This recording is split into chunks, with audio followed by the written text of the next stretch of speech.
तो मैं आपसे पूछना चाहता हूं, क्या मायावती इस देश की अगली प्रधानमंत्री होंगी? और आज मेरे हिसाब से जो कल्ट मायावती का है दलितों के बीच, उसको सरपास करने वाला मेरे ख्याल से तो अभी तक कोई लीडर पैदा नहीं हुआ है। और कुछ इस बात को इस वजह से भी बल मिला कि एक सूत्रों से जानकारी मिली थी कि जो सोनिया गांधी है उन्होंने इस तरह से घोषणा की थी कि वो एक बहुत बड़ा फैसला करने वाली है और जनता के बीच में एक बहुत अच्छा मैसेज इस बात का जाएगा। क्योंकि मायावती का आ जाना एक संदेश बहुत बड़ा जाएगा, क्योंकि देश को पहला ऐसा प्रेजेंट किया जाएगा कि देश को पहला दलित प्रधानमंत्री मिलने वाला है। क्योंकि इससे पहले एक बार कांग्रेस मेरे ख्याल से भाजपा को टक्कर देने में असमर्थ है। इसलिए है क्योंकि जहां भी कांग्रेस की भाजपा से सीधी टक्कर है, जिस स्टेट में, वहां कांग्रेस बुरी तरह आ रही है। बस एक ही स्टेट है जिसमें कांग्रेस की ज्यादा सीटें हैं भाजपा से, वो है पंजाब। तो मोदी को लेकर के कहीं ना कहीं एक बड़ा वर्ग जो नहीं चाहता, चाहे वो आम भारत की जनता हो, चाहे वो बुद्धिजीवी वर्ग हो, चाहे वो एक दलित वर्ग हो, कि वो जो है तीसरी बार प्रधानमंत्री बने। और ऐसे में बीजेपी हालांकि इसको शुरुआत से बहुत लाइटली ले रही थी। वो कह रही थी कि ये कोई फाइट नहीं है, ये ऐसी अलायंसेस का कोई फर्क नहीं पड़ेगा, जनता हमारे साथ है। लेकिन ग्राउंड की रियलिटी, डायनामिक्स अलग होते हैं।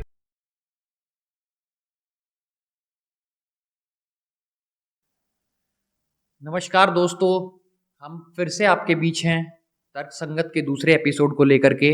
उद्देश्य वही है, लोकसभा चुनाव की पृष्ठभूमि में जो चीज़ें आप तक पहुँचे, जो मुद्दे आप तक पहुँचे, वो बिल्कुल सही हो, उनमें किसी तरह का कोई मैनिपुलेशन ना हो। एक बहुत महत्वपूर्ण मुद्दे को लेकर के हम बात करेंगे। एक बहुत सिग्निफिकेंट पॉलिटिकल डेवलपमेंट जो हुआ है, जैसे कि हम सभी को पता है कि बीजेपी को काउंटर करने के लिए एक इंडिया अलायंस को बनाया गया था, जिसमें करीब 27-28 राजनीतिक दल शुरुआती दौर में जुड़े थे। काफ़ी मीटिंग उनकी हुई थी। उद्देश्य यही था कि बीजेपी को एक यूनिफाइड फाइट दी जाए। हर स्टेट के छोटे छोटे दलों को उसमें मिलाया गया था। उसके बाद कुछ लोग उससे बाहर गए, कुछ लोग उसमें अंदर आए। तो इसी तरह से खबरों में भी चला कि बहुत इफ़ेक्टिव ये अलायंस बीजेपी के खिलाफ नहीं होगा। ऐसे में खबरें आ रही हैं और बहुत व्यापक सूत्रों से, बहुत क्रेडिबल सोर्सेज से ये बातें सामने आई हैं कि एक बहुत बड़ा पॉलिटिकल डेवलपमेंट आचार संहिता लगने के बाद देश में होने वाला है, जिससे कहा जा रहा है कि इंडिया अलायंस को एक मेगा बूस्ट मिलने वाला है। खबरें आ रही हैं कि BSP supremo Mayawati India alliance का हिस्सा हो सकती हैं। ना सिर्फ हिस्सा हो सकती हैं, यूपीए चेयरपर्सन सोनिया गांधी उनको देश के प्रधानमंत्री का कैंडिडेट घोषित कर सकती हैं इंडिया अलायंस की तरफ से। तो ऐसे में इसके क्या क्या प्रभाव हो सकते हैं, क्या क्या संदेश इससे जाएगा, क्योंकि politics is after all a game of symbolism. इसका निश्चित रूप से कुछ ना कुछ प्रभाव होगा। उन प्रभावों के बारे में जानने के लिए आज हम इस पर चर्चा करेंगे। हमारे साथ दो और महत्वपूर्ण लोग हैं। पहले मैं थोड़ा इसके बैकड्रॉप में चीज़ें बता दूं कि ये कैसे चीज़ें इफेक्टिव हो सकती हैं। अगर हम देखें तो इंडिया अलायंस के जितने भी पार्टनर्स हैं, उनका अपने अपने एरिया में एक वोट बैंक है। कुछ निश्चित प्रतिशत वोट वो वहाँ से लेकर के आते हैं। उसके अलावा अगर बीएसपी की हम बात करें, बीएसपी राजस्थान में भी चुनाव लड़ती है। उत्तर प्रदेश में तो खैर लड़ती ही है। राजस्थान, मध्य प्रदेश, पंजाब में चुनाव लड़ती है। और अभी अभी रिसेंटली टीआरएस के साथ गठबंधन हुआ है, वहाँ पर भी चंद्रशेखर राव के साथ गठबंधन हुआ है, साथ में लड़ने की बात हुई है। तो अगर हम पूरे इंडिया की बात करें, जो SC/ST वोटर का परसेंटेज है 2011 सेंसस के हिसाब से हम देखें, तो करीब 25% वोटर जो इस देश के हैं वो SC/ST कम्युनिटी से बिलोंग करते हैं। और आज मेरे हिसाब से जो कल्ट मायावती का है दलितों के बीच, उसको सरपास करने वाला मेरे ख्याल से तो अभी तक कोई लीडर पैदा नहीं हुआ है। तो इसी हिसाब से इस चर्चा को हम आगे बढ़ाएंगे। हमारे साथ दो महत्वपूर्ण लोग हैं, इस पर चर्चा करेंगे। तो मैं आपसे पूछना चाहता हूं, क्या मायावती इस देश की अगली प्रधानमंत्री होंगी? देखिए, मायावती एक सोशल मीडिया मंच है एक्स, उस पर इस बात का खंडन कर चुकी हैं कि वो इंडिया अलायंस का हिस्सा नहीं बनेंगी और स्वतंत्र रूप से वो चुनाव लड़ेंगी। लेकिन इस बात में कहीं ना कहीं संदेह इस वजह से है क्योंकि पिछले लोकसभा चुनाव में देखा होगा कि काफी 35-36 सीट मायावती के हिस्से में आई थी। उसमें से पूरे जोर लगा करके वो 10 सीटें ही जीत पाई थी। और 10 सीटों का कोई मायने तब तक नहीं है जब तक कि कोई केंद्र में सरकार इस तरह की ना हो, जहां अल्पमत की, जहां उसे एक एक सीट पर संघर्ष करना पड़े। अब रही मायावती की ये बात, देखिए ये कयास इस चीज के भी लगा रहे थे और ये थी कि चर्चा ये थी कि जैसे आचार संहिता लग जाएगी तो प्रशासन जो है देश का वो चुनाव आयोग के अंदर चला जाता है और चुनाव आयोग से परमिशन लेकर के कोई ना कोई कार्रवाई करनी पड़ती है। आज विपक्ष को जो डर है कि जो जांच एजेंसियां हैं वे इस तरह से उन्हें परेशान ना करें, तो कहीं ना कहीं ये एक अंदाजा लगा जा रहा था कि जैसे ही आचार संहिता लग जाएगी तो मायावती इस तरह की जो है इंडिया अलायंस में ज्वाइन कर लेंगी। और कुछ इस बात को इस वजह से भी बल मिला कि एक सूत्रों से जानकारी मिली थी कि जो सोनिया गांधी है उन्होंने इस तरह से घोषणा की थी कि वो एक बहुत बड़ा फैसला करने वाली है और जनता के बीच में एक बहुत अच्छा मैसेज इस बात का जाएगा। तो चूंकि लगातार इंतजार इस बात का हो रहा है कि कब आचार संहिता लगे और कब इस तरह की कोई लोगों भारत की जनता के सामने कोई ऐसा अप्रत्याशित जो है निर्णय सामना है। देखिए अभी तक जो देखा जाए, आपने अभी कहा कि भाजपा के खिलाफ एक तकड़ा गठबंधन वर्तमान में जिस तरह से भाजपा राजनीतिक तौर पर चल रही है उससे नहीं लगता कि आज उसके सामने कोई टिक रहा है, क्योंकि उसने जिस तरह से अपनी स्थिति मजबूत कर लिया है, चाहे वो सहयोगी गठबंधन को साथ में लेकर के। और देखिए यहाँ एक सबसे बड़ी बात यह है कि इन्होंने गठबंधन जो किया है अपनी शर्तों पर किया है।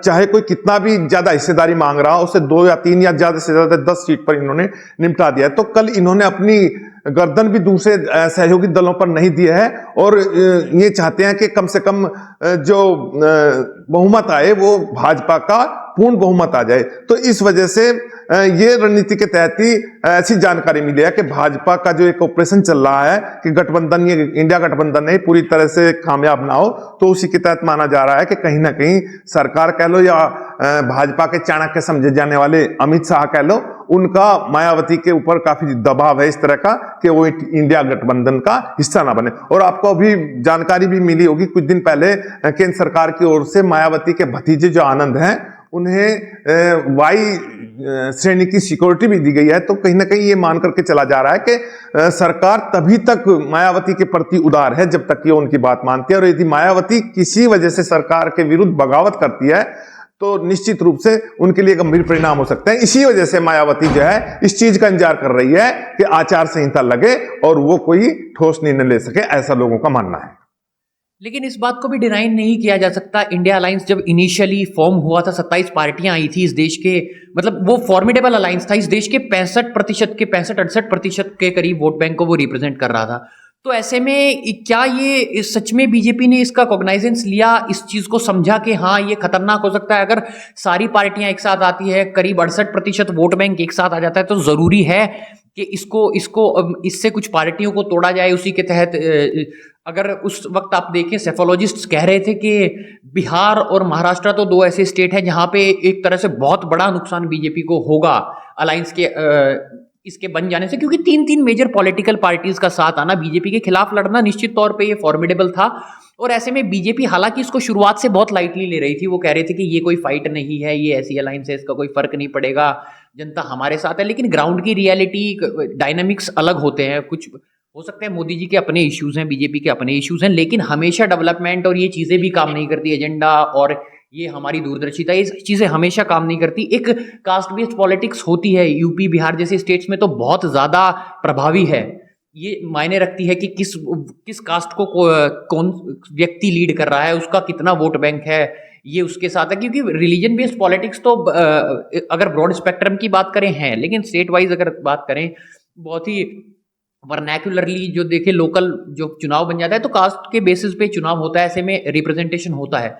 तो ऐसे में अगर बात करें तो निश्चित रूप से इसी के तहत नीतीश कुमार को तोड़ा गया, इसी के तहत एनसीपी को तोड़ा गया। तो ये चीजें ये नहीं है कि बीजेपी के लिए बहुत आसान था। ऐसे में एक बहुत बड़ा रिवाइवल इंडिया ब्लॉक के लिए हो सकता है निश्चित रूप से मेरे विचार से, तो क्योंकि मायावती का आ जाना एक संदेश बहुत बड़ा जाएगा, क्योंकि देश को पहला ऐसा प्रेजेंट किया जाएगा कि देश को पहला दलित प्रधानमंत्री मिलने वाला है। क्योंकि इससे पहले एक बार अगर मैं सही जा रहा हूं तो जगजीवन राम का मौका आया था, लेकिन चौधरी चरण सिंह ने उसको ओवरपावर करके मौके को वो खुद प्रधानमंत्री बन गए थे, वहां पर भी जगजीवन राम का नाम चला था। तो ऐसे में अगर एक नोशन पब्लिक में जनरेट कर दिया जाए कि मायावती पहली दलित पीएम बनने जा रही हैं और इफेक्टिवली सोशल मीडिया पे इस चीज को प्रोपोगेट किया जाए, तो क्या ये बिल्कुल पॉसिबल है कि मायावती इस देश की अगली प्रधानमंत्री हो सकती हैं?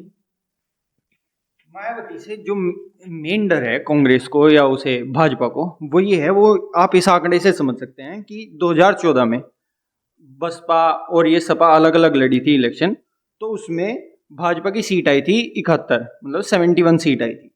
और लेकिन महागठबंधन होने के बाद इसमें जो 2019 में महागठबंधन हुआ था, तो भाजपा की जो सीट रह गई थी वो रह गई थी 62।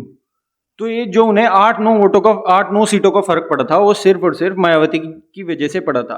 तो यही डर भाजपा के खेमे में यही है कि मायावती का उनके साथ जाने के बाद उन्हें सबसे बड़ा खतरा है जो दलित वोट बैंक है, जो वो है जो लाभार्थी के उसमें जो भाजपा की तरफ चला गया था, वो फिर से अगर मायावती को प्रेजेंट किया जाता है कि वो फिर से प्रधानमंत्री के उसमें, तो वो छटक के फिर से उनके साथ ना चले जाए।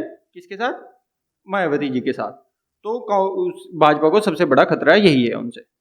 देखिए, आज मैं आपको बता दूं, जो ये आप बता रहे हैं कि यदि दलितों के सामने एक संदेश इस चीज का जाए कि उनकी वर्ग की कोई महिला प्रधानमंत्री बन रही है, तो बिल्कुल ये एक इस तरह से, चूंकि आज सोशल मीडिया का जमाना है और आज हर वर्ग के लोग इससे जुड़े हुए हैं। पहले दलित समाज का जो वर्ग था वो सूचनाओं से वंचित रहता था, लेकिन आज कोई सूचनाओं से वंचित नहीं रहता।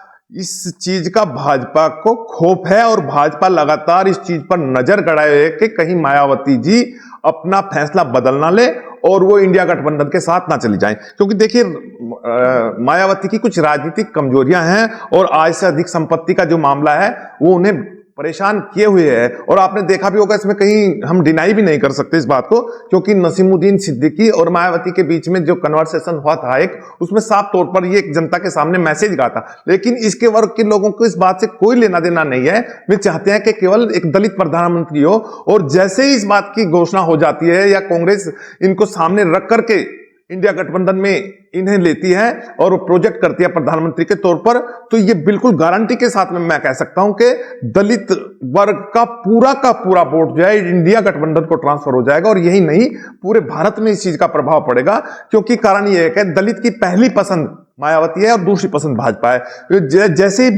जैसे मायावती कमजोर हुई तो उसका दलित का वोट जो है भाजपा को ट्रांसफर हो गया। और दूसरा कारण यह भी रहा कि भाजपा सरकार ने दलित वर्ग के लिए बहुत सारी योजनाएं भी लाई, चाहे उसमें पक्के घर बनाने की बात हो या आयुष्मान योजना हो या उज्ज्वला योजना हो या बहुत सारी ऐसी योजनाएं जिससे दलित वर्ग के लोगों को या कमजोर वर्ग के लोगों को इसका लाभ हुआ। लेकिन यहां इस बात का कोई फर्क नहीं पड़ता, कोई मायने नहीं पड़ता। जैसा आपने भी कहा कि जो जाति फैक्टर है वो बड़ा फैक्टर है, तो ये बात बिल्कुल गारंटी की है। भाजपा भी इस बात को लेकर बिल्कुल डरी हुई है कि यदि मायावती इंडिया गठबंधन का हिस्सा बनती है तो निश्चित तौर से बाजी पलट सकती है।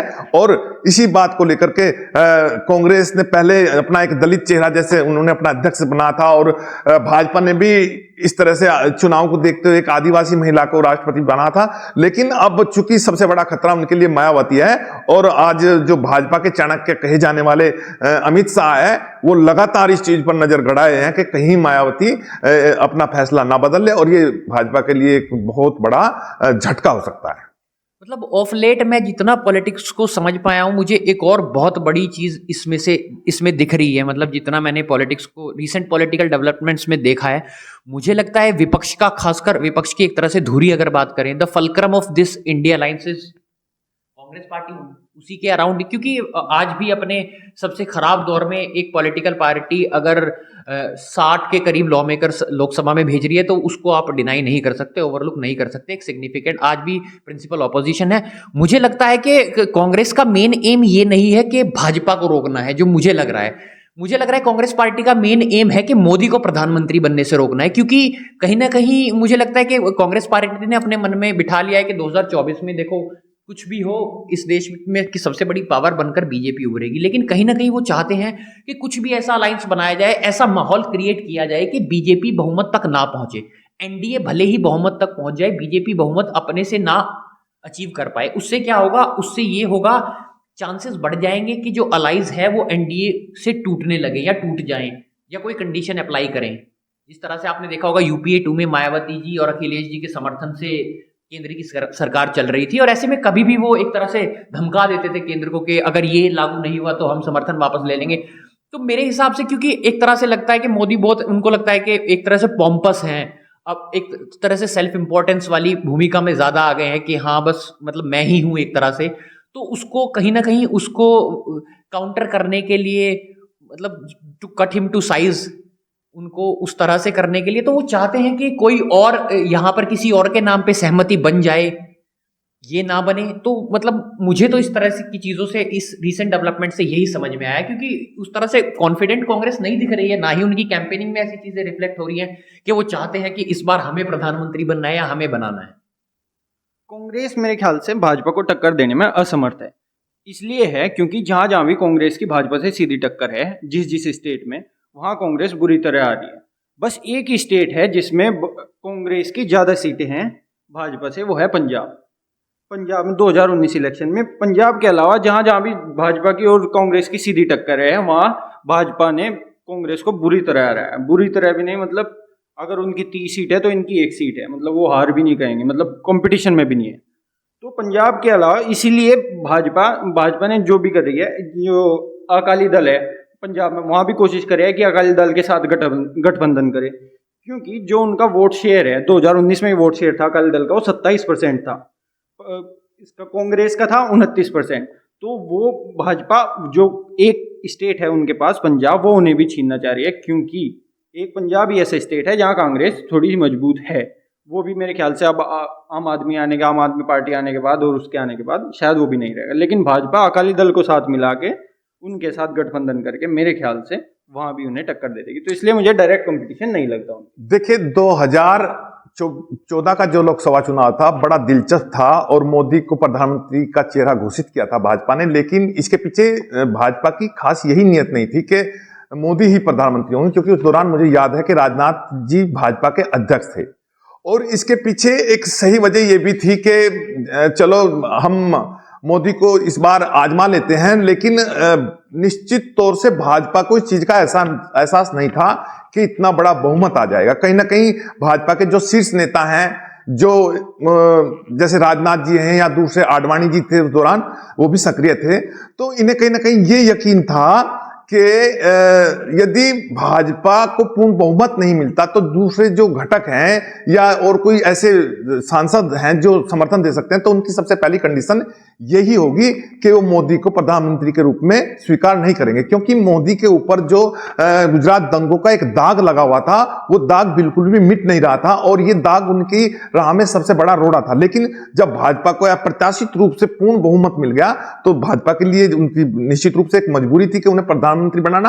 अब ये हालात इस बार 2024 के चुनाव में इन्हीं हालात की पुनरावृत्ति हो सकती है, क्योंकि देखिए यदि मायावती इंडिया गठबंधन का हिस्सा बनती हैं तो उसमें ये तो एक बहुत बड़ा ट्रांसफर भी हो जाएगा। हालांकि भाजपा ने अपना अलायंस के जो जितने घटक दल हैं उनके साथ में उन्होंने बहुत ज्यादा उन्हें सीट नहीं दी है, उन्हें केवल 2-2, 3-3 सीट पर निपटा दिया और बाजी अपने हाथ में रखी है। वो अपनी गर्दन अपने सहयोगी दलों के हाथ में नहीं दे सकती। उसे पता है कि चुनाव के बाद कुछ भी हो सकता है, कोई किसी भी तरह से ब्लैकमेल कर सकता है। उनकी पूरी कोशिश ये रहेगी कि भाजपा अपने दम पर सरकार बनाए। रही दूसरे सहयोगी दलों की बात, उन्हें थोड़ा बहुत लॉलीपॉप दे करके वो जो है उसके बाद में कोई महत्वहीन मंत्री पद दे करके उन्हें निपटा भी देगी। लेकिन सबसे महत्वपूर्ण जो बात मैं यहां कहना चाहता हूं कि मुझे खुद ऐसा लग रहा है कि जो 2014 के चुनाव में भाजपा के लीडर्स ने ये बात सोची थी कि परिस्थिति बन सकती है, मुझे यदि मायावती इंडिया गठबंधन का हिस्सा बनती है तो वो परिस्थिति पैदा हो सकती है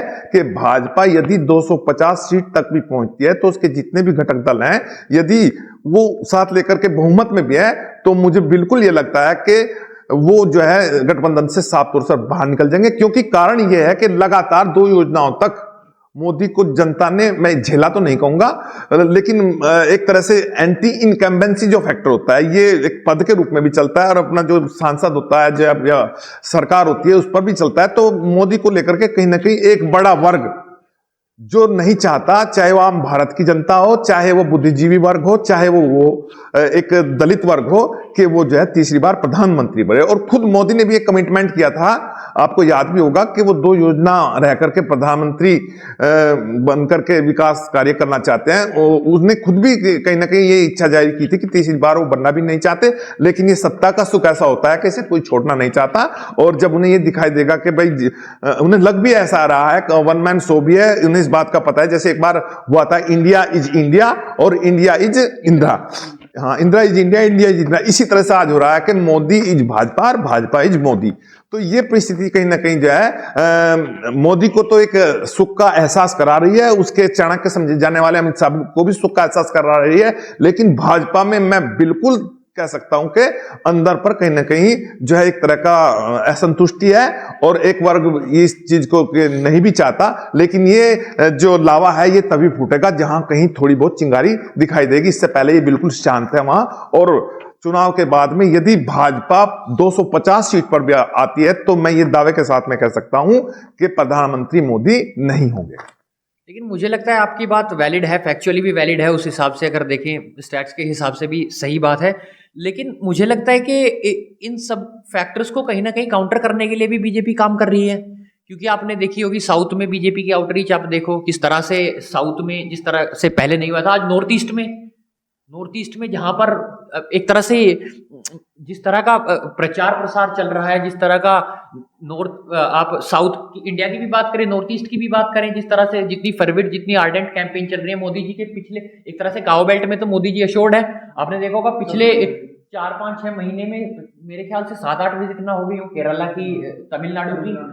अगर आप, और दूसरी एक और इम्पोर्टेंट चीज है, देखो अलाइज की बात की, एक टाइम आया था कृषि आंदोलन के बैकड्रॉप में काफी राजनीतिक दल अलग हो गए थे, अभी दोबारा से वो वापस आए। अब देखो एक वक्त था जब सब अलाइज को एनडीए ने खो दिया था, उसके बाद अभी आप रिसेंटली देखो जेडीयू वापस आया, उसके बाद अभी कह रहे हैं, और इसको काउंटर करने के लिए एक बहुत स्ट्रॉन्ग पार्टी के साथ आने की बात चल रही है। अभी बातें चल रही है कि बीजू जनता दल के साथ उड़ीसा में अलायंस होगा, तो वो जो वहां पे नुकसान होगा वो वहां से कंपनसेट हो सकता है। दूसरा, आपने एक बात कही थी, आपने श्रोमणी अकाली दल की बात कही थी कि उनका वोट बैंक 27% है। मैं आपको बता देता हूं, ये बहुत मेरे हिसाब से इंडिया की पॉलिटिक्स में जो सबसे ज्यादा पॉलिटिकली बेनिफिट करने वाली चीज बीजेपी के साथ हुई, वो श्रोमणी अकाली दल के साथ अलायंस हुआ। मैं आपको बता देता हूं कैसे, क्योंकि बीजेपी बहुत स्ट्रांग पंजाब में हमेशा से नहीं रही, और इसका बीजेपी और शिरोमणि दल का जो कॉन्कोशन बनता है ये वहां पर तैयार होता है, ये इतना बेनिफिशियल है क्योंकि शिरोमणि अकाली दल का वोटर होता है बिल्कुल लोकल ग्रामीण वोटर पे बहुत बढ़िया पकड़ शिरोमणि अकाली दल की वहां पर है। जैसे आपने बताया 27% वहां से वोट मिला, जबकि कॉन्ट्रेरी टू दिस बीजेपी शहरों में स्ट्रांग है। आप लोकसभा क्षेत्रों की बात कर ले, आप होशियारपुर की बात कर लें, है ना, आप पटियाला की बात कर लें, आप अमृतसर की बात कर लें, है ना, आप गुरदासपुर की बात कर लें, ये सभी एरियाज में बीजेपी काफी स्ट्रांग है। लेकिन आप थोड़ा लोकल एरिया की बात करें, जो जहां पे ग्रामीण थोड़ा इलाका आ जाता है, वहां पर अगर शिरोमणि अकाली दल का साथ आ जाए तो वहां पर वो स्ट्रांग हो जाती है। अगर आप आज 2019 चुनाव की बात करें, आप इन्होंने साथ में चुनाव लड़ा, फिरोजपुर से सुखबीर सिंह बादल जीते, बठिंडा से उनकी पत्नी जीती, उसके अलावा आप देखिए होशियारपुर से भी बीजेपी का कैंडिडेट जीता, है ना, गुरदासपुर से सनी देओल जीते, वो बीजेपी के कैंडिडेट थे। तो इसी तरह से अर्बन और रूरल वोटर मिल जाता है, वहां पर बीजेपी को बेनिफिट हो जाएगा। आप आंध्रा की बात कर लें, उनके बहुत इंपॉर्टेंट अलाई थे, वो चले गए थे, चंद्रबाबू नायडू, वो उनके वापस आने की संभावना है। ये निश्चित तौर पे फैक्टर सही है, मायावती आएंगी या एंटी इनकम्बेंसी भी कहीं ना कहीं कुछ ना कुछ होती है, और एक मैसेज भी जाएगा, और बीजेपी शायद बहुमत से, एनडीए अलायंस शायद बहुमत अचीव कर ले, बीजेपी शायद बहुमत से, ये भी एक बार मान लेते हैं, मान लीजिए 10-15 वोट कम रह गए बीजेपी के बहुमत से, तो क्या ये अलायंस ऐसा नहीं है कि उस हिसाब से बीजेपी अपना जुगाड़ करके पहले ही चल रही है इस हिसाब से? आप देखोगे भी जो पीएम के जो दौरे हैं तमिलनाडु में, और जो इसमें महाराष्ट्र में भी बड़े हैं और केरला में भी बड़े हैं, तो पीएम के बहुत ज़्यादा दौरे वहाँ पर बढ़ रहे हैं, क्योंकि उन्हें पता है कि जहाँ जहाँ वो वीक हैं, वो वीक केवल सदर्न बेल्ट में और ईस्टर्न बेल्ट में ही वीक है। नॉर्थ और वेस्टर्न बेल्ट में भाजपा सबसे मजबूत है, तो वो अपना सारा ध्यान वहीं पर केंद्रित कर रही है। जहाँ जहाँ वो अलायंस बना सकते हैं वो अलायंस बना रहे हैं, जहाँ जहाँ उन्हें लगता है वो अकेले लड़ सकते हैं वो अकेले लड़ रहे हैं। क्योंकि आप तमिलनाडु में भी देखें, अब तमिलनाडु में ये अनुमान लगाया जा रहा है कि बीजेपी का वोट शेयर इस बार बढ़ के डबल डिजिट में आ जाएगा, मतलब 10 से ऊपर। अगर 10 से ऊपर किसी भी स्टेट में किसी भी पार्टी का, नई पार्टी का अगर वोट शेयर 10% से ऊपर आ जाए, तो वो एक ऐसी फोर्स बन जाती है उस स्टेट में कि उसे कॉग्निजेंस देना ही पड़ेगा, मतलब कहना ही पड़ेगा कि हाँ ये पार्टी कुछ नहीं आई है, इस पर ध्यान रखना पड़ेगा। तो मेरे ख्याल से, और कांग्रेस जहाँ जहाँ उनका स्ट्रॉन्ग होल्ड है वो उन्हें वीक करती जा रही है। नॉर्थ और वेस्टर्न बेल्ट तो उनका गए, और सदर्न बेल्ट में भी वो कमजोर होती जा रही है, क्योंकि भाजपा अपना वो बढ़ाते जा रही है वहाँ पर। तो मेरे ख्याल से लगता है जैसे ओडिशा है, ओडिशा में भी 21 सीट है, तो मतलब बड़ा वो है, तो पहले से भी मेरे ख्याल से रिश्ते बहुत अच्छे हैं प्रधानमंत्री नरेंद्र मोदी के और ओडिशा के जो सीएम है उनके साथ, नवीन पटनायक के साथ, तो इसलिए उसका तो फायदा है ही उन्हें। और मेरे ख्याल से वो उसी चीज पर केंद्रित कर रहे हैं कि ईस्टर्न बेल्ट जो है, जिसमें ओडिशा, वेस्ट बंगाल और ये बिहार, झारखंड, ये ऐसे बेल्ट को इन्हें लेके ज्यादा से ज्यादा जो 400 पार का आंकड़ा है उसे पूरा करके प्रधानमंत्री। देखिए, अभी आपने एक प्रश्न उठा कि बहुमत ना मिले तो ऐसी आशंका है कि अलायंस के कुछ लोग जा सकते हैं, तो भाजपा पहले ही अपना एग्जाम करके चल रही है। बिल्कुल एग्जाम करके चल रही है। आप खुद ये देख सकते हो कि जो अभी कुछ गठबंधन में शामिल हो रहे हैं, ये नहीं कि वो अपनी मर्जी से शामिल हो रहे हैं, कुछ को लालच दिया जा रहा है और कुछ को धमका करके भी अपने उसमें गठबंधन में जो ये भाजपा का अलायंस है उसमें शामिल किया जा रहा है। मैं एक उदाहरण जयंत चौधरी का लूं, इन्हें 7 सीट जो है इंडिया गठबंधन में प्रस्तावित थी और उसके बाद में जो है ये अंदाजा लगाया जा रहा था कि भाई यदि भाजपा ने इन्हें अपने साथ लिया है तो सबसे पहले तो इन्हें लालच किस चीज का दिया। आपको पता है कि जो हमारे पूर्व प्रधानमंत्री हैं, इनके जयंत के दादाजी हैं, तो उनको भारत रत्न देने की एक मांग थी और जयंत की भी थी और इनके पिताजीत सिंह की भी थी। तो ये लालच दे करके कि हम देंगे, और दिया भी पहले, तो वो भी लालच दिया गया। और उसके बाद में फिर जहां तक सीटों के बंटवारे की बात आई तो लोग कम से कम ये मान करके चल रहे थे कि पश्चिमी उत्तर प्रदेश में जयंत का काफी प्रभाव है, कम से कम में पश्चिमी उत्तर प्रदेश में 4 से 5 सीटें लेकर के जो है तब मानेंगे।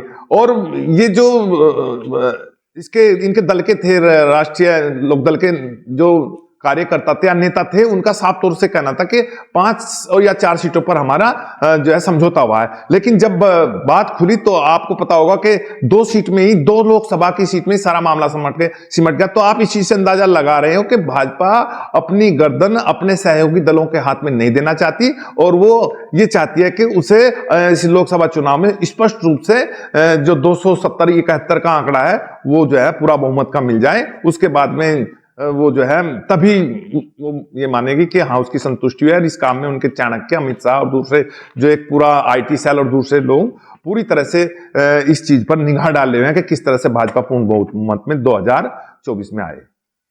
तो काफ़ी व्यापक चर्चा आज हमारे बीच इस मुद्दे को लेकर के हुई। काफ़ी हालांकि इन सभी सवालों का जवाब तो भविष्य के गर्भ में ही है, लेकिन एक बहुत अच्छी चर्चा हमने कोशिश की, बहुत रैशनली इस डिबेट को हम आगे लेके चलें, कुछ अच्छी चीज़ें यहाँ से निकल के आएँ, कुछ क्रेडिबल चीज़ें लोगों को पता चलें और फिर हम कुछ नई चीज़ को लेकर के, कुछ अच्छी चीज़ को लेकर के तथ्यों के साथ आपके बीच आएंगे, आपके बीच बातें रखेंगे, जिससे सही तरीके से रैशनली और फैक्ट बेस्ड चीज़ें आपके बीच में आए।